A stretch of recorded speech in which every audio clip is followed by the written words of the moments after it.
우리 하나님의 말씀을 우리 함께 보도록 하겠습니다. 빌립보서 1장 27절에서 28절 연이어서 빌립보서 2장 1절에서 5절의 말씀인데요. 우리 다 함께 화면을 보시면서 한 목소리로 함께 합독하도록 하겠습니다. 오직 너희는 그리스도의 복음에 합당하게 생활하라. 이는 내가 너희에게 가보나 떠나 있으나 너희가 한 마음으로 한 뜻으로 복음의 신앙을 위하여 협력하는 것과 무슨 일에든지 대적하는 자들 때문에 두려워하지 아니하는 이 일을 듣고자 함이라. 이것이 그들에게는 멸망의 증거요 너희에게는 구원의 증거니 이는 하나님께로부터 난 것이니라.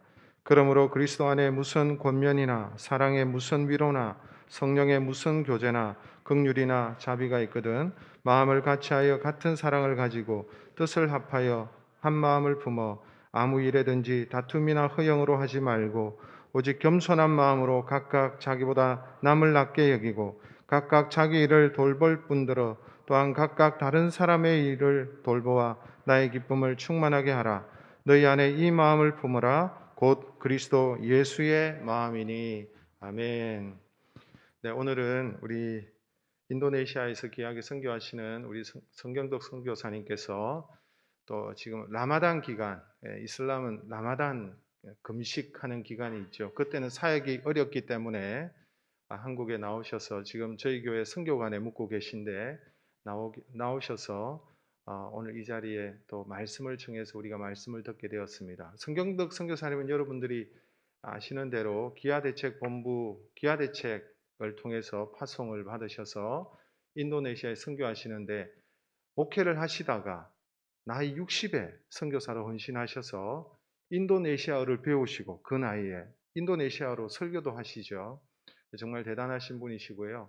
주로 우리 선교팀도 가봤지만 빈민 선교, 도시락, 그 빈민촌의 쓰레기 마을에 도시락을 또 전달하시는 그런 사역을 하면서 복음을 전하시고 또 학교 사역을 하시고 또 어려운 아까 실로암 의료팀을 보셨는데 의료 사역도 지금 감당하고 계십니다. 우리 교회랑 이렇게 연결이 된 것은 우리 교회가 교회를 봉헌하고 하나님 앞에 봉헌하면서 우리 교회 모든 교회 건축 가운데 있었던 모든 빚을 다 갚고 하나님 앞에 봉헌 예배를 드리고 봉헌에 대한 감사의 마음으로 우리 성도님들이 함께 기념하는 뜻에서 시나르카시라는 그 지역에 시나르카시 열린 초등학교를 세우게 되었습니다. 그 이후에 우리 교회를 통해서 계속 유치원을 세우게 되었고 작년에 중학교와 고등학교도 연이어서 이렇게 세우게 된 것이죠. 그래서 유치원부터 시작해서 고등학교까지 이렇게 세워지게 되었습니다. 우리 교회를 통해서. 그래서 저희 교회랑 아주 밀접한 관계가 있으신 선교사님이신데요. 오늘 오셔서 귀한 말씀을 전해 주시게 되었습니다. 복음에 합당한 삶이라는 제목으로 말씀을 드릴 때 많은 은혜를 받으시고 우리 선교사님 나오실 때 크게 한 박수로 환영해 주시면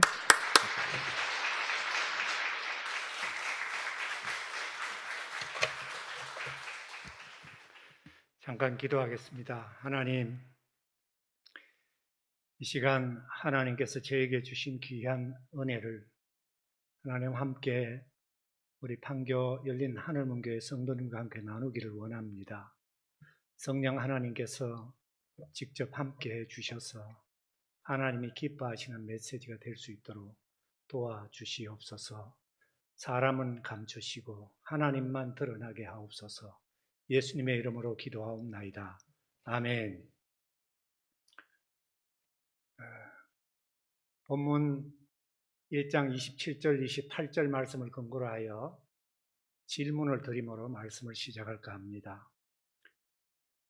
열린 하늘문교회 성도 여러분, 여러분은 구원 받으셨습니까? 네. 내가 구원받았다는 증거가 무엇입니까? 구원받았다고 말씀하셨는데 구원받은 증거가 무엇입니까? 네? 예, 큰 소리로 말씀해 주십시오. 뭐라고요? 제가 안 들리는데.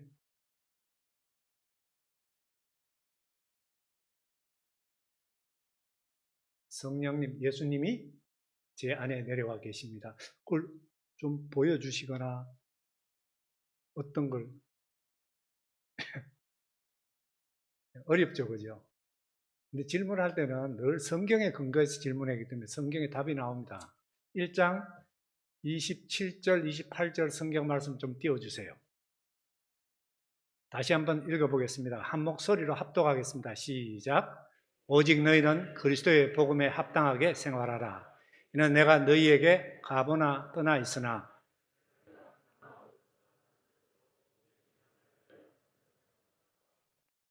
무슨 일에든지 대적하는 자들 때문에 두려워하지 아니하는 이 일을 듣고자 합니다.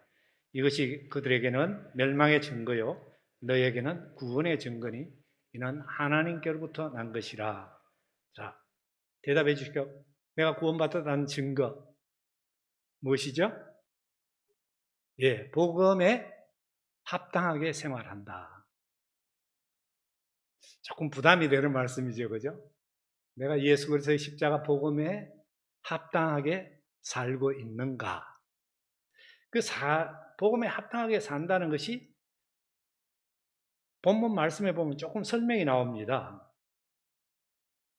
내가 너희에게 가보나 떠나 있으나 그러면서 너희가 한 마음으로 서서 한 뜻으로 복음의 신앙을 위하여 협력하는 것과 핵심의 내용이 무엇이죠? 모두가 한 마음이 되어서 복음의 신앙을 위하여 협력하는 것. 신앙 공동체 안입니다. 그죠?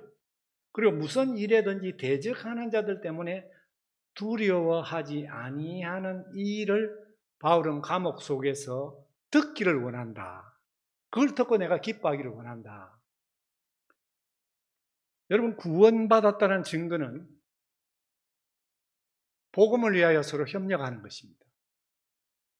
멸망받았다는 증거는 복음을 위하여 딴짓하는 것입니다. 어게인스트 하는 것입니다. 신앙 공동체 안에서. 어려운 말이 아니에요. 여러분, 그러면서 바울이 편지를 감옥에 갇혀서 빌립보 교회 생각만 해도 행복했던 길거리 노방전도에서 예수 믿은 사람들이 모여서 세워진 교회가 빌립보 교회였습니다.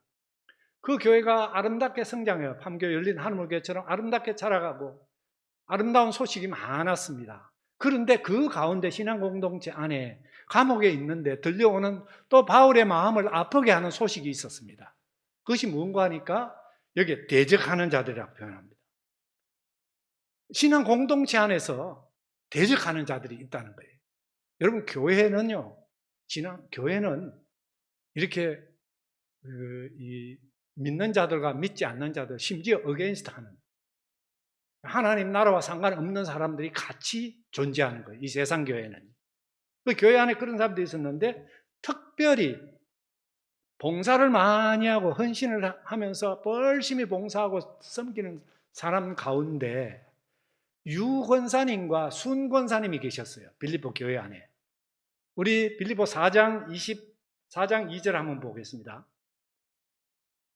한번 띄워주십시오. 빌립보 4장 2절 같이 한번 보겠습니다. 시작. 내가 요디아를 구원하고 순두개를 구원하니 주 안에서 같은 마음을 품으라. 같은 내용. 자, 보세요. 1장 27절 28절에도 그리고 오늘 우리가 읽은 나중에 2장 1절부터 또 5절까지 말씀도 계속해서 한 마음을 품으라. 같은 마음을 가지라. 이 내용을 계속해서 강조를 하고 있어요.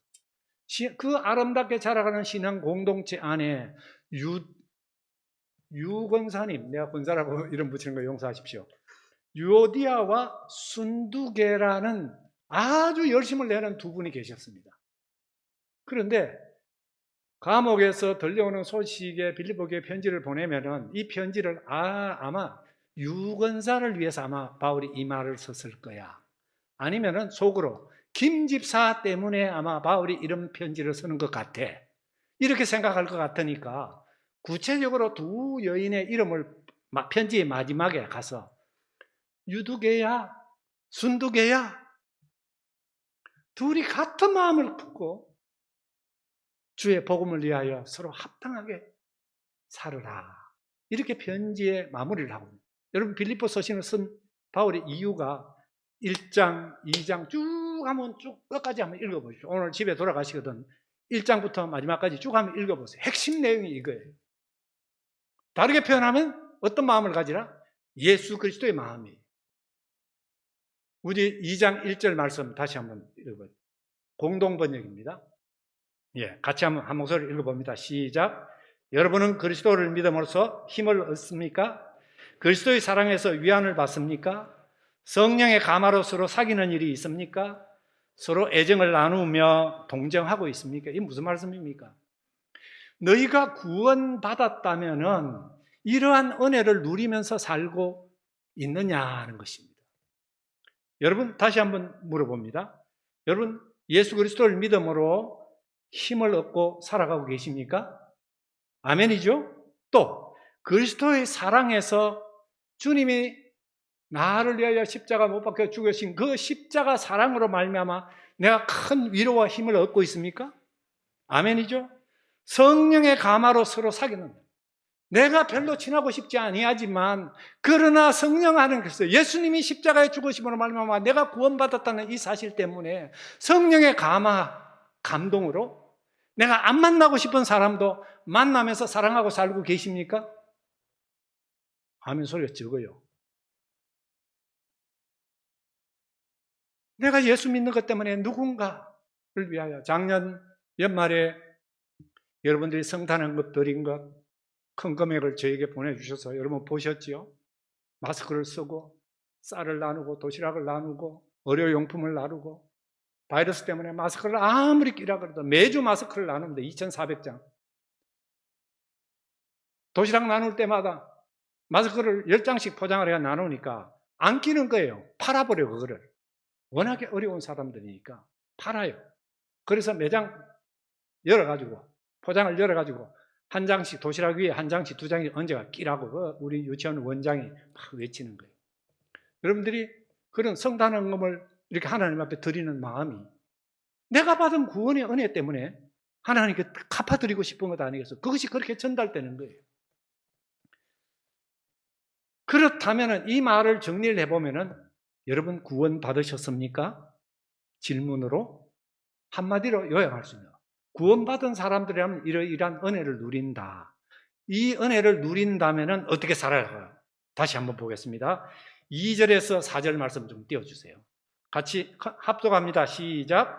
마음을 같이하여 같은 사랑을 가지고 뜻을 합하며 한 마음을 품어 아무 일에든지 다툼이나 허영으로 하지 말고 오직 겸손한 마음으로 각각 자기보다 남을 낮게 여기고 각각 자기의 일을 돌아볼 뿐더러 또한 각각 다른 사람들의 일을 돌보아 나의 기쁨을 충만하게 하라.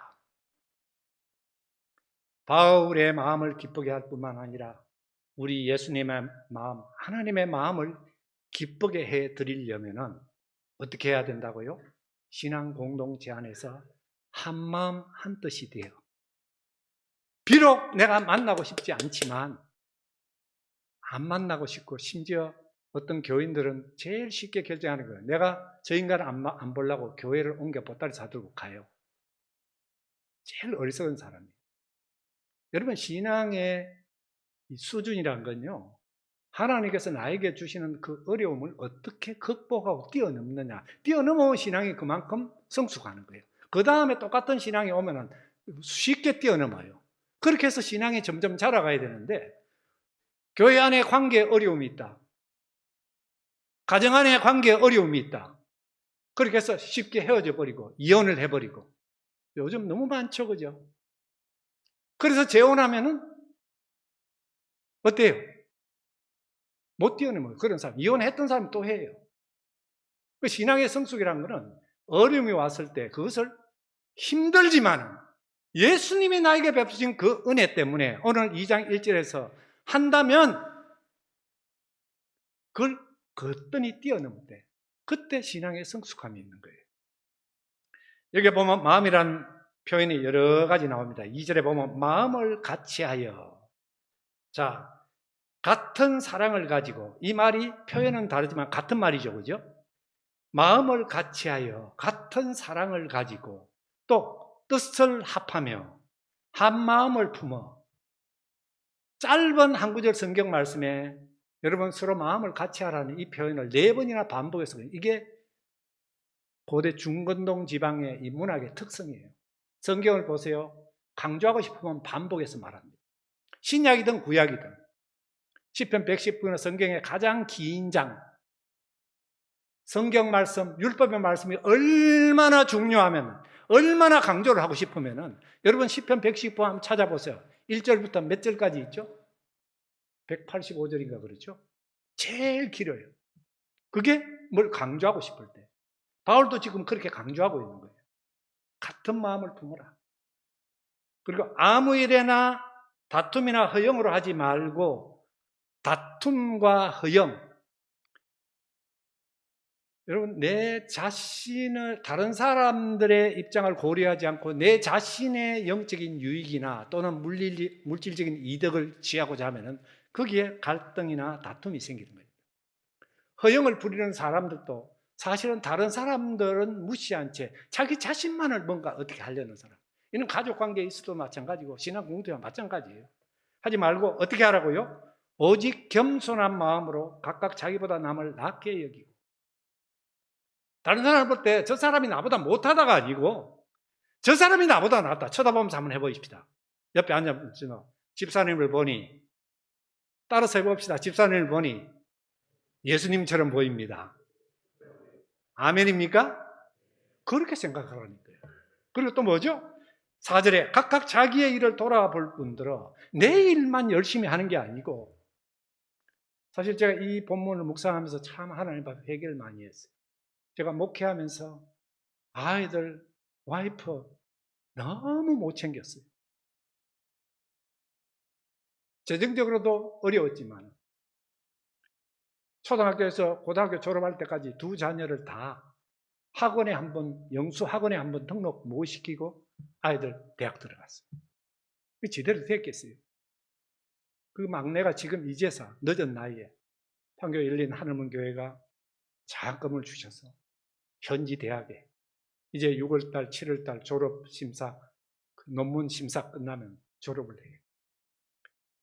내 일만, 목회 일만, 목회자가 돼가지고 목회 전념하다 보니까 아이들 그렇게 못 보살폈어요.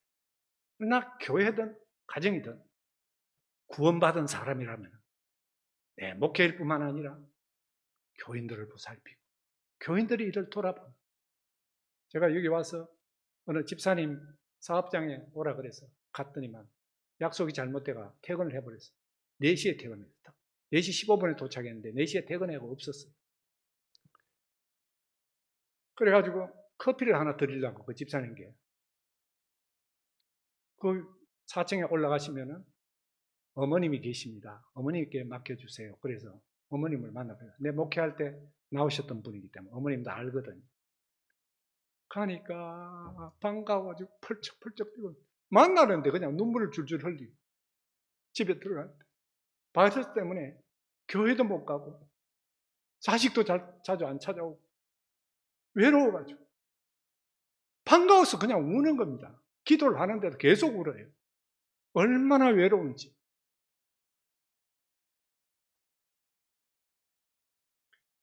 여러분 2절에서 4절 말씀, 이 한 마음, 같은 마음을 품어라, 뭐 사랑을, 같은 사랑을 가져라, 뜻을 합해라, 겸손한 마음으로 각각 자기보다 남을 넓게 여기고, 뭐 여러 가지 마음이 표현이 나옵니다만은 그 마음이 2장 5절 말씀 한번 띄워보세요. 시작. 너희 안에 이 마음을 품어라. 곧 그리스도 예수의 마음이니. 그 마음이 어떤 마음인가? 그리스도 예수의 마음이에요. 근데 자, 어려운 단어는 하나도 없는데 그리스도 예수의 마음이 어떤 마음일까? 이게 실질적으로 우리 삶에서 어떻게 적용할 것인가 이해가 어려워요. 여기에서 내가 교회에서 키가 좀 크다고 생각하시는 분 한 분 앞으로 좀 모시겠습니다. 좀 후딱 나오세요. 설교 좀 도와주는 거니까. 앞에 앉으신 분, 우리 키 크신 분 한 분. 내가 아마 우리 교회에서 제일 작지는 않아도 키가 좀 작은 축에 속한다. 자매님들 가운데 한 분 좀 앞으로 나오세요. 예, 여기 좀 서주세요. 자, 빨리 나오세요. 시간 보내지 마시고. 자매님 가운데 누가 한 분 나오세요. 아니면 부인 되는, 아내 되시는 분 계세요? 예? 아, 여자, 여자 성도님 누가 좀 안 나오면 설교진도 안 나가요. 예, 감사합니다. 예, 예. 예, 감사합니다. 여기 나와서 같이 좀 써주세요. 왜냐하면 여러분들이 평소에 삶 가운데 어려운 일 상황이 생길 때 이 그림을 좀 생각하시라고, 기억나게 쉽게 하려고. 서로 마주보고요. 앞으로 나오셔서 마주보고 쓰세요. 예, 조금 앞으로 더. 예, 예, 거기 조금 더. 예, 예. 자, 너무 가까이 하지만 좀 떨어지세요. 예, 예. 자, 여러분, 두 사람이 눈높이를 맞추려면은 먼저 작은 사람이 눈높이를 한번 맞춰보세요. 예. 한번 해보세요. 폴짝 뛰든지 뭐 어떻게 하든지 한번 해보세요. 예. 한번 해보세요. 어려워요? 안 될 것 같아요? 예. 키 작으신 분이 키 크신 분의 눈높이 한번 맞춰보세요. 한번 폴짝 뛰어보세요. 예, 그렇죠. 그러니까 잠깐 눈높이가 맞았죠. 그죠? 자, 그러면 키가 크신 분이 한번 해보겠습니다. 어떻게 해요? 예. 물은. 근데 불편하죠. 그죠? 계단을 하나 내려가 보세요. 예, 예. 예. 야, 맞았습니까?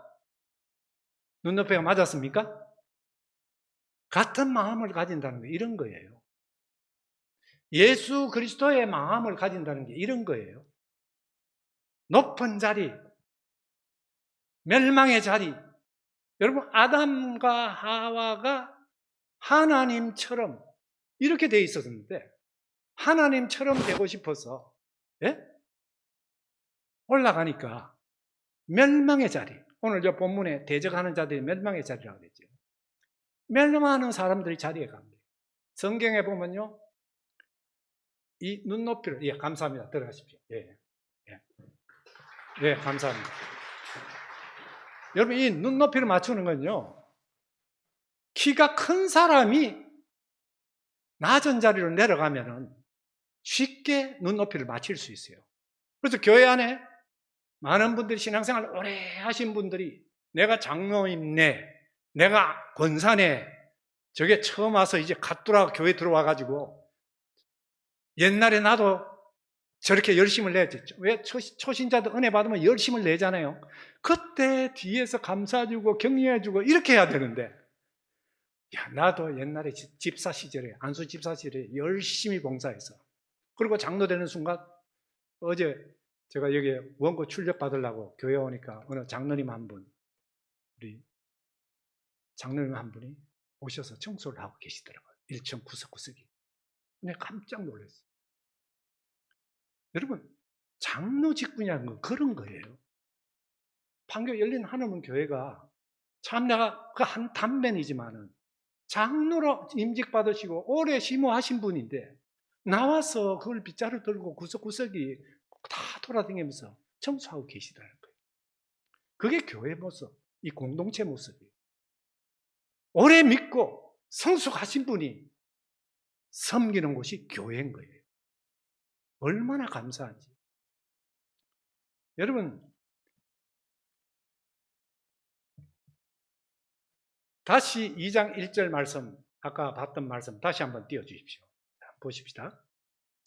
자, 제가 묻겠습니다. 여러분, 구원 받으셨습니까?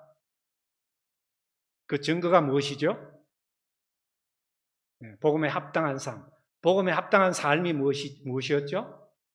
네, 눈높이를 낮추는 거. 내가 낮추는 거. 자, 그래서 따라서 합니다. 내가 먼저, 큰 소리로 다시. 내가 먼저, 항상 먼저, 끝까지 먼저 낮추겠습니다. 하나님의 부르심을 받는 그 순간까지 여러분 이런 마음으로 신앙생활 하시고 가정생활 하시면은 여러분의 가정이 행복하고 여러분의 신앙생활이 행복할 줄로 믿습니다. 교회는요, 강한 자가 약한 자를 섬기는 것이에요. 특별히 오늘 이 시대는 우리 목사님들이 더 낮은 자리로 내려가기를 요구하는 시대가 이 시대예요. 설교를 잘하는 것도 중요하지만 이 시대가 요구하는 목사님들의 상이란 더 낮은 자리로 내려가기를 원하는 게 이게 오늘 이 시대에 하나님께서 우리에게 주시는 메시지예요. 교회는 장로님이 낮아지시고 권사님이 낮아지시고 직분자들이 낮아지셔서 처음 오는 사람들을 섬겨주고 뒷바라지하고 혹시나 뭐가 부족한가 어떻게 한가 이게 아름다운 신앙공동체 구원받은 자의 삶의 모습이고 복음에 합당한 삶인 줄 믿습니다. 아멘. 이것은 가정에서도 마찬가지입니다. 오늘 어버이 주일이죠. 어제 저희 판교에 사는 저희 딸 가족들이 늦은 시간에 설교 마무리 해놓고 이제 좀 쉬면서 적당히 하다가 잠들려고 하는 시간에 찾아왔어. 시댁에 갔다가 늦은 시간에 찾아왔어. 꽃바구니 하나 들고 그리고 또 두 소녀는 이거 딱 끼니까 여기 꽃이 피더라고요. 아이 자체가 꽃으로 되는 그거 끼워가지고 사진 찍자고 그러고 왔어요. 봉투 두툼한 봉투 하나 넣어가지고 엄마 아빠 감사합니다 그러고서 왔어요. 덕분에 오늘 감사한금 할 수 있는 자금이 어젯밤 늦은 시간에 하나님께서 주시더라고요. 어버이 주일에 여러분 오늘날 우리 주일을 살펴보면은 참 안타까운 소식들 많이 보잖아요. 기사를 통해서 부모와 자식 간에 도저히 있을 수 없는 일들이 벌어지고 있는 이 시대가 참 안타까워요. 그래서 많은 연세 드신 분들이 세상이 왜 이래? 테스형 세상이 왜 이래?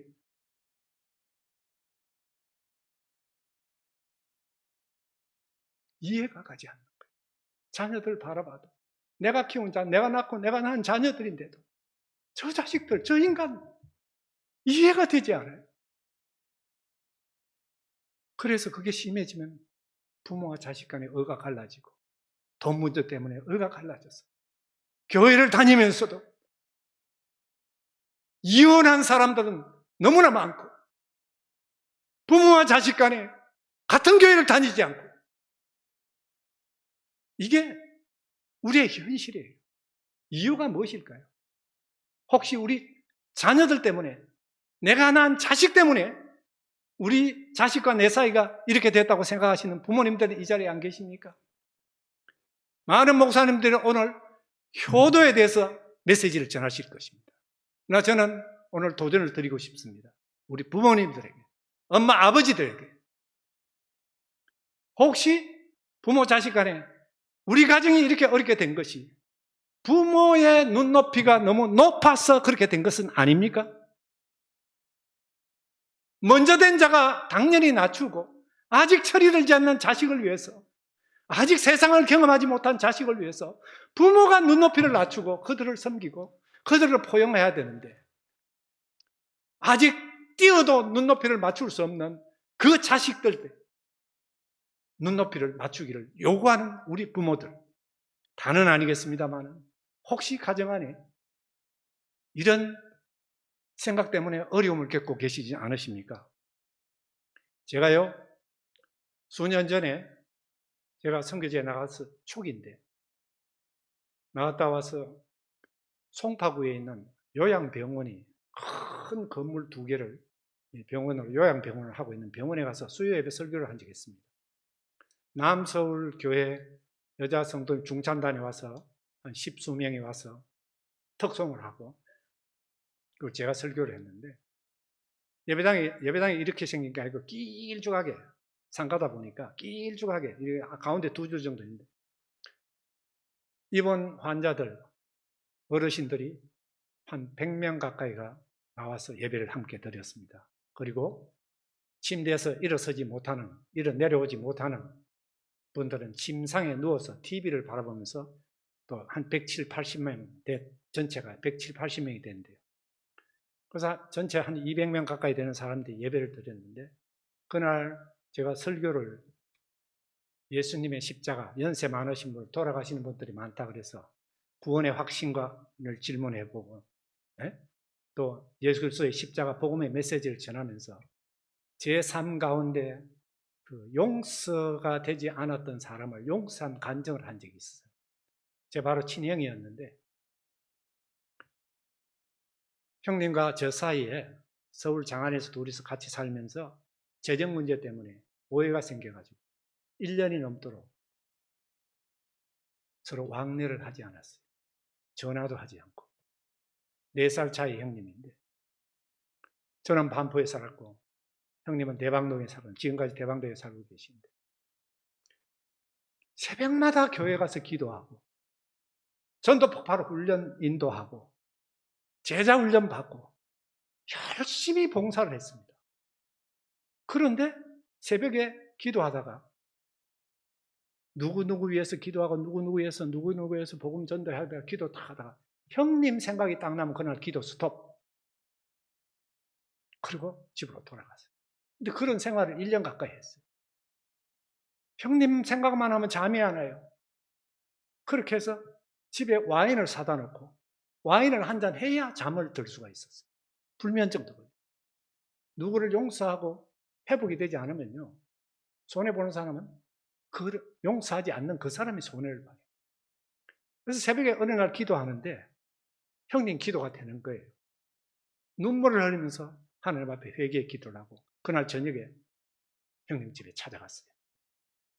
갑자기 형님 집에 1년 동안 왕래도 없던 사람이 찾아간다 그러니까 형님 집에서 긴장을 했어요. 형수님하고 형님하고 바짝 긴장을. 집에 들어가니까 애들은 안녕하세요 그리고 방 안으로 다 들어가 분위기가 이상하니까 내가 싸우러 가는 줄 알고 집사람도 내가 굳은 표정으로 가니까 싸우러 가는 줄 알고 여보 절대로 안 돼. 싸워서는 안 돼. 그러면서 갔어요. 가서 들어가자마자 형님 앞에 덥석 무릎을 꿇고 형님 동생 제가 욕심이 많았어. 형님과 나 사이가 이렇게 관계가 어려워졌다. 내가 이 말을 하지 않고는 신앙생활을 할 수가 없어서 내가 형님께 말씀드립니다. 형님 동생을 용서해 주세요. 그렇게 하고 무릎을 꿇고 절을 했습니다. 그렇게 하니까 뭐 그냥 형님 아니야 형님 내가 잘못했어. 형수님도 아니에요. 아주버님 아니에요. 절절절절 떨면서 나중에 차를 끌어오는데 막 이러고 왔어요.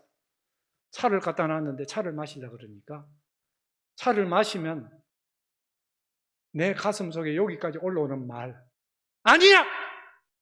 형님이 잘못했잖아. 이 말이 터져 나올 것 같아서 차를 마시는 동안 형님 갑니다. 그리고 집을 나왔어요. 그리고 운전해가지고 반포로 동작동 내려오는데 세상의 기분이 지난 1년 동안 해방되지 않았던 마음의 평안이 찾아오고 얼마나 기쁜데 오늘 11시에 예배 올 것입니다만 아내가 그때 저에게 한 말이 있어요. 와, 성경듯이 대단하다. 그때부터 새벽에 기도하는데 새벽마다 형님 기도가 되는 거예요. 기도를 멈추지 않았어요. 이 간증을 했거든요. 형님과 제가 회복이 됐을 뿐만 아니라 제 목회하는 현장에 물질적으로 가장 많이 도와주시고 계시는 분이 형님이세요. 지금까지도. 자, 여러분 용서한 제가 덕 받습니까? 용서받은 형님이 덕 받습니까? 예수님께서 저와 여러분들을 향해서 베드로가 제가 잘못하면 누가 죄를 지으면 몇 번까지 용서해야 됩니까? 7번까지 하리까 그러니까 예수님께서 뭐라고요? 7번을 70번씩 용서해 주라. 490번까지. 무슨 말이냐면 아까 제가 말씀드렸잖아요. 내가 먼저, 항상 먼저 끝까지 용서해 주라는 거예요. 끝까지. 그게 예수 믿고 구원받은 사람들의 삶이라는 거예요. 이 간증을 했는데 이 할머니가 예배 끝나고 이렇게 나가는데 저기 좀 앉아 계시는 분이 굉장히 그 설교 때부터 계속 훌쩍거리고 우시는 거예요. 그래서 나가는데 우시다가 내가 뚜벅뚜벅 걸어가니까 지나가는 내 손을 덥석 붙잡는 거예요. 목사님, 제가 잘못했습니다. 그러면서 손을 잡고 엉망이 돼가지고 우는 거예요. 제가 자식을 미워하고 자식을 저주했습니다. 그러면 자식이 내가 안 입고 안 먹고 공부시켜가 연세 세브란스 공부시켜가지고 의사 만들어놨고 결혼시켜줬더니 부잣집에 장가를 갔어요.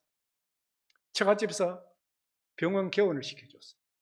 병원 개원을 시켜줬는데 엄마는 나이 들어가 병이 들어가지고 요양병원에 입원해 있는데 이 아들이 어떻게 한 1년 가까이를 그 어머니 표현으로는 1년이 넘도록 한 번도 며느리를 안 찾아왔다는 거예요. 그래 그 자식이 너무 믿고 내가 내 입으로 내가 낳은 자식을 저주를 했어요. 목사님 이걸 어떻게 합니까?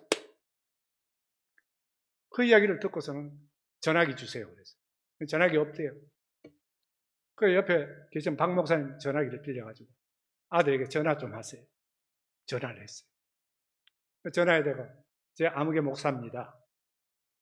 당신 어머니가 오늘 예배를 같이 들으셨는데 지금 상황이 굉장히 심각하고 이러다가 어머니가 위독할 수도 있겠습니다. 그렇게 하면서 어머니를 바꿔줬어요. 그 어머니가 그 전화기를 들고 성씨가 엄마가 잘못했다. 엄마가 니를 미워하고 네 이름을 저주를 했다. 엄마를 용서해 줄 수 있겠니? 제가 시켰거든. 난리가 났습니다. 저쪽에서. 아들이 병원 개원을 해가지고 너무 바쁘고 힘들고 그러다 보니까 어머니 요양병원, 고급 요양병원에 입원시켜놨으니까 안심하고 있었던 거예요. 근데 어머니가 심지어 자기 자식을 저주하고 했을 정도로 서럽고 외롭게 살았던 거예요. 제가 인도네시아 그리고 인도네시아 돌아갔습니다. 수주가 지난 뒤에 몇 개월이 지난 뒤에 박 목사님이 카톡이 왔어요. 목사님 덕분에 그 아들이 한 달이 멀다 하고 어머니 면회 아이들까지 데리고 와서 면회를 오십니다. 그 어머니가 얼마나 얼굴이 밝아졌는지 모릅니다. 여러분, 용서하는 사람, 낮은 자리로 자식이 개원을 했으니까 얼마나 이해가 되잖아요, 여러분. 돈 없이 공부해가지고 부잣집에 장가가서 처갓집 장모님, 장인어른 돈 대줘가지고 병원 개원했으니 잘해야 되겠다는 게 얼마나 바빴겠어요. 그러다 보니까 어떤 순간에 그만 어머니 면회 가는 걸 지때제때 못 간 거예요. 어머니가 느끼기는 1년이 넘도록 못 찾아온 거예요. 이해가 되지만 그러나 어머니의 마음은 어머니가 자식에게 자식이 키를 높이기만 기대했지. 네? 어머니가 낮아져가지고 자식을 이해하고 포용하고 하는 그 자리에 가지는 않으니까 결국 두 사람의 관계가 저주하는 관계가 되고. 여러분, 낮은 자리에 내려가는 사람이 복을 받았습니까? 아니면 올라오는 사람이 복을 받았습니까? 내려가는 사람. 키가 큰 사람이 내려가는 거예요. 여러분, 저는 이 본문 말씀을 읽으면서 읽을 때마다 기억나는 성경 한 구절 말씀이 있습니다. 잠언서에 보면요, 이런 말씀이 나오죠. 미움은 다툼을 일으켜도 사랑은 모든 허물을 가리운다 그랬어요. 사랑은 덮어주고 포용하는 거예요. 그 다음에 허물을 덮어주는 자는 사랑을 구하는 자요, 그것을 거듭 말하는 자는 친한 벗을 이간하는 자니라. 여러분, 교회, 성장하는 교회 특징 가운데, 중요한 특징 가운데 하나가 이건 통계, 학문의 이론이 아니고 찬양과 기도가 뜨겁더라, 교회마다. 그 다음에 두 번째가 영적인 리더, 목사님이나 장로님, 구역장, 어디 바깥에 나가가지고 우리 교회 목사님, 우리 교회 장로님 이렇게 자랑하는 교회, 교인들이 많은 교회가 반드시 성장하더라. 이 통계학이에요. 그리고 또 하나는 요즘 바이러스 때문에 어디에 앉아도 괜찮습니다만은 교회 자리 배석을 보니까 저 뒷자리 한 3-4줄은 비워둔다는 거예요. 왜냐? 신앙이 어린 자들. 장로님이 만약에 뒷자리에 앉아 계시면은 초신자가 오면 장로님 앞에 앉을까요? 뒤에 앉을까요? 반드시 뒤에 앉습니다. 그렇기 때문에 저 뒷자리 세네 줄은요, 늦게 오는 사람, 신앙이 어린 사람, 아직 미처 교회 분위기 파악 못한 사람, 그런 분들은 절대로 앞자리에 안 나오거든요. 그러니까 교회 중직자분들은요, 그냥 전부 앞으로 강단을 중심으로 이렇게 오붓이 이렇게 모여 앉고, 그리고 초신자들이 와서 편안하게 뒷자리에 앉을 수 있도록, 이게 성장하는 교회의 특징이더라는 거예요. 저는 판교 열린 하늘문 교회가 그런 교회가 될 수 있기를 바랍니다. 강한 자가 약한 자를 배려하는 교회. 자, 마지막 한 가지 성경 말씀 읽고 간증함으로 말씀을 맺고자 합니다. 요한복음 12장 24절 좀 띄워주세요. 같이 봅니다. 시작. 한 알에 밀이 땅에 떨어져 죽지 아니하면 한 알 그대로 있고 죽으면 많은 열매를 맺느니라. 이거 역시 성장하는 교회가 떨어져 썩어져 죽는 사람들이 많은 교회, 그런 교회죠. 그죠? 근데 저는 이 한 알의 밀알 이 말씀을 읽으면은 참 생각나는 한 여자 선교사님이 있습니다. 사진 좀 띄워주세요. 조선 초기에 25세 나이에 순교한 우리 루비 R 캔드릭이라는 미국인 여자 선교사입니다. 그녀가 한국에 와서 제가 목회를 했다 그랬잖아요. 목회하면 제자반 전도폭발 훈련 수료식 하기 전날 전주간에 마지막 주 모임을 양화진 선교사 묘지에 가서 이렇게 순회를 하고 같이 기도하고 돌아오는 게 이게 수료하기 전주에 하는 겁니다. 그래서 쭉 돌다가 토마스 선교사나 쭉 다른 선교사를 쭉 돌다가 맨 마지막으로 이 루비 캔드릭, 여러분 꼭 한번 가보십시오. 아름다운 25세의 나이, 참 아름답게 생겼잖아요.